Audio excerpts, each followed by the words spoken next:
नमस्कार। आज की हमारी ये चर्चा एक ऐसे संवाद पर है जो शायद दुनिया का सबसे खूबसूरत, सबसे गहरा और अलौकिक संवाद है।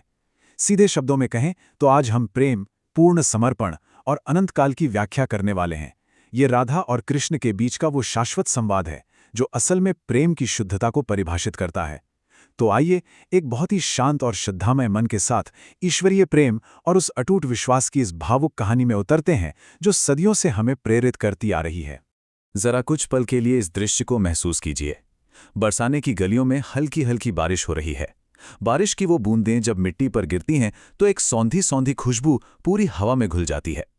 और ठीक इसी सुरम्य वातावरण के बीच यमुना किनारे खड़े श्री कृष्ण अपनी बांसुरी बजा रहे हैं।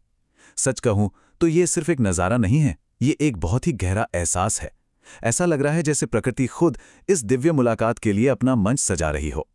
और उसी मधुर धुन में खींची हुई राधा जी धीरे धीरे उनके पास आ जाती हैं। अब ऐसे माहौल में राधा जी वहां पहुंचती हैं और एक बहुत ही मासूम सा लेकिन बहुत ही गहरा सवाल पूछती हैं। वो कहती हैं, कान्हा, जब तुम बांसुरी बजाते हो तो ऐसा क्यों लगता है जैसे समय रुक सा गया है? ध्यान दीजिए, ये कोई आम तारीफ नहीं है। ये दिखाता है कि जब हम किसी से बहुत गहरे आध्यात्मिक स्तर पर जुड़ जाते हैं तो हमारे लिए समय के मायने ही बदल जाते हैं। दुनिया की घड़ियां, उनके कांटे, इस ईश्वरीय प्रेम के सामने सब बेमानी हो जाते हैं। और पता है कृष्ण इसका क्या जवाब देते हैं? वो बस मुस्कुराते हैं और कहते हैं, क्योंकि राधे, जहां प्रेम सच्चा होता है वहां समय नहीं, केवल एहसास बहते हैं। कितनी गहरी बात है ना? सच्ची भक्ति और शुद्ध प्रेम समय की इन छोटी छोटी सीमाओं में बंद कर नहीं रह सकता। जब हम किसी से एकदम निस्वार्थ भाव से जुड़ते हैं तो हमें कल या परसों की कोई चिंता नहीं होती। वहां सिर्फ वर्तमान का वो पवित्र एहसास होता है जो बस एक नदी की तरह बहता रहता है। बात यहीं खत्म नहीं होती, ये संवाद अब और भी गहरा हो जाता है। राधा जी कृष्ण को निहारते हुए पूछती हैं कि क्या वो सच में सबसे प्रेम करते हैं। इस पर कृष्ण कहते हैं, मैं सब में बसता हूं, पर जो मुझे अपने हृदय में बसाता है मैं उसका हो जाता हूं। देखिए, ये एक बहुत ही कमाल का दार्शनिक फर्क है। ईश्वर या वो ब्रह्मांडीय ऊर्जा हर जगह है, वो तो कण कण में है, लेकिन एक व्यक्तिगत गहरा जुड़ाव तब बनता है जब कोई उन्हें अपने हृदय में पूरी तरह बसा लेता है। इसी पर राधा जी हल्के से मुस्कुराकर पूछती हैं, तो क्या तुम मेरे हो? और कृष्ण बड़ी ही कोमलता से कहते हैं कि वो तो न जाने कब से उनके हैं, बस पहचानने में थोड़ी देर हो गई। लेकिन देखिए, जहां इतना अगाध प्रेम हो वहां एक इंसानी डर भी तो होता है ना, वही खोने का डर। राधा जी पूछती हैं, कान्हा, अगर एक दिन दुनिया हमें अलग कर दे तो? ये सवाल बहुत ही स्वाभाविक है। हम सभी अपनी जिंदगी में कभी ना कभी इस डर से गुजरते हैं। जब हमारे पास कुछ बहुत ही अनमोल होता है तो उसे दुनिया की नज़रों से बचाने और खोने का डर भी उतना ही हावी होने लगता है। और इस डर का जो जवाब कृष्ण देते हैं ना, उसमें एक पूरा जीवन दर्शन छिपा है। वो कहते हैं, दुनिया शरीरों को अलग कर सकती है राधे, आत्माओं को नहीं। तुम मेरी आत्मा हो और आत्मा कभी अपने परमात्मा से दूर नहीं होती। इस बात का वजन महसूस कीजिए। ये साफ कर देता है कि प्रेम की सबसे ऊंची अवस्था में, जहां आत्माएं एक हो चुकी हैं, वहां अलग होना सिर्फ एक भौतिक भ्रम है। शरीर भले ही दूर हो जाएं, लेकिन आत्मा का वो शाश्वत जुड़ाव कभी नहीं टूट सकता। और इस गहरे पवित्र संवाद को सिर्फ वो दोनों नहीं, बल्कि उनके आसपास की पूरी प्रकृति महसूस कर रही थी। हवा अचानक से और भी ज्यादा मीठी हो जाती है। पेड़ों की हरी भरी पत्तियां जब हवा से टकराती हैं तो ऐसा लगता है जैसे वो प्रेम का कोई गीत गा रही हों। यहां प्रकृति सिर्फ एक मूक दर्शक नहीं है, वो इस निष्कलंक बंधन का जश्न मना रही है। पेड़ों की वो सरसराहट इस बात की गवाही दे रही है कि जब प्रेम इतना शुद्ध होता है तो पूरी कायनात उसके साथ एक ही लय में धड़कने लगती है। अब दुनिया का तो यही मानना है कि प्रेम में अक्सर दर्द ही मिलता है, और राधा जी भी बातों बातों में यही पूछती हैं। लेकिन कृष्ण इसका बहुत ही स्पष्ट जवाब देते हैं।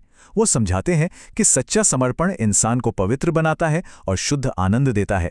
दूसरी तरफ हमारा स्वार्थ और हमारा अहंकार हमेशा दर्द का कारण बनता है।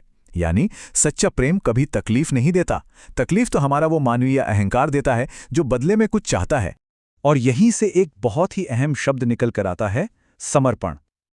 आखिर ये समर्पण है क्या? समर्पण का मतलब है जब किसी और की खुशी आपको अपनी खुशी से ज्यादा बड़ी लगने लगे। ये विचार प्रेम को किसी भी साधारण पल भर की भावना से उठाकर एक बहुत ही निस्वार्थ और पूर्ण निष्ठा वाली जगह पर रख देता है। कृष्ण कहते हैं कि उन्होंने अपना हर पल राधा को समर्पित कर दिया है। ये ईश्वर के प्रति अटूट प्रेम और विश्वास की पराकाष्ठा है। अब इस कहानी में एक ऐसा भावुक मोड़ आता है जो सच में रोंगटे खड़े कर देता है। राधा जी की आंखों में आंसू आ जाते हैं और वो पूछती हैं कि अगर वो कुछ मांगे तो क्या कृष्ण देंगे। जरा सोचिए, जो पूरे ब्रह्मांड का स्वामी है वो मुस्कुराता है और अपनी एक भावुक साथी को वो सब कुछ देने के लिए तैयार खड़ा है जो वो चाहे। कृष्ण कहते हैं, पूरे ब्रह्मांड का स्वामी तुम्हारे सामने खड़ा है राधे, मांगो क्या चाहती हो। यहां कहानी का तनाव अपने बिल्कुल चरम पर है। और राधा जी क्या मांगती हैं? कोई चमत्कार, ब्रह्मांड की कोई शक्ति? जी नहीं, वो बस धीरे से कहती हैं, अगले हर जन्म में सिर्फ तुम्हारा साथ, बस, और कुछ भी नहीं। सच्ची भक्ति हमेशा यही तो चाहती है। ये उस अटूट विश्वास को दिखाता है जहां दुनिया की हर भौतिक खुशी और ताकत उस ईश्वरीय साथ के आगे पूरी तरह फीकी पड़ जाती है। और फिर आता है इस पूरे प्रसंग का सबसे बड़ा दार्शनिक क्लाइमैक्स। कृष्ण कुछ पल खामोश रहते हैं, अपनी बांसुरी को वापस होठों से लगाते हैं और कहते हैं, राधे, तुम्हें अगले जन्म का इंतजार ही क्यों है? जहां प्रेम अमर हो वहां जन्म और मृत्यु का क्या अर्थ? ये एक बहुत ही शक्तिशाली विचार है। शाश्वत प्रेम जन्म मरण और इन सब के चक्र को पूरी तरह से निरर्थक बना देता है। सच्चा प्रेम समय और शरीर की सीमाओं से परे है, वो पूरी तरह से अमर है। बस इतना सुनना था कि राधा जी मुस्कुरा उठती हैं, वो बांसुरी एक बार फिर से बज उठती है और हम वापस उसी जादुई दृश्य में लौट आते हैं जहां पूरा वृंदावन उस अनंत और अमर प्रेम में पूरी तरह से डूब गया है। ये वही प्रेम है जिसे पूरी दुनिया आज भी राधा कृष्ण के नाम से पूजती है। और यहीं ये खूबसूरत संवाद शांति से उस समय रहित अवस्था में विलीन हो जाता है। तो ये थी वो शाश्वत कहानी, लेकिन चलते चलते ये हमें एक बहुत ही अहम सवाल के साथ छोड़ जाती है। अगर सच्चा प्रेम सच में जन्म मृत्यु और समय की सीमाओं को इतनी पूर्णता से पार कर लेता है, तो आज की इस भागदौड़ भरी दुनिया में हम इस तरह के शुद्ध समर्पण का अभ्यास कैसे कर सकते हैं, जहां सब कुछ पल भर में बदल जाता है? क्या हम अपने भीतर उस निस्वार्थ भाव और बिना शर्त के समर्पण को थोड़ी सी जगह दे सकते हैं? जरा सोचिएगा जरूर, क्योंकि शायद इसी समर्पण में हमारी बहुत सी उलझनों का समाधान छिपा है। इस चर्चा में हमारे साथ जुड़ने के लिए बहुत बहुत धन्यवाद।